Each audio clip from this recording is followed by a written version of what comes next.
अगर बहुत पैसे वाले हैं लेकिन सारा पैसा आपका चीटिंग के साथ है, लोगों को धोखे दे के आपने पैसा कमाया, तो कुरान की यह आयत आपको पता होनी चाहिए कि प्रॉफिट शुएब ने अपनी कौम से कहा था, मेरी कौम एक अल्लाह की इबादत करो, उसके सिवा कोई तुम्हारा लॉर्ड नहीं है। वला तनक़ुसुल मिक्याल वल मीज़ान, नाप तोल में कमी ना करो, मैं तुम्हें अच्छे हाल में देखता हूँ। तुम बहुत पैसे वाले हो, बहुत मस्त तुम्हारी ज़िंदगी है, लेकिन इन्नी अख़ाफ़ु अलैकुम, मुझे डर है तुम्हारे बारे में, अज़ाब यौम मुहित, अज़ाब का डर है जो घेरे हुए क़यामत के दिन का।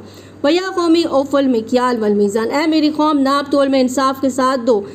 वला तबख़ुसुन नास अशियाअहुम, लोगों को गलत कमी कर कम करके मत दो। वला तासौ फ़िल अर्दि मुफ़सिदीन, और ज़मीन में फ़साद करते मत फिरो, चीटिंग ना करो, लोगों को धोखे ना दो। बक़ियतुल्लाहि खैरुल लकुम, जितना ईमानदारी से तुम्हें मिलेगा वो तुम्हारे लिए बेहतर है अगर तुम मोमिन हो, क्योंकि बरकत देने वाला अल्लाह है। वरना आपकी ज़रा सी देर में अल्लाह आपको ऐसी बीमारी दे देगा कि आपका पानी की तरह पैसा बहा जाएगा।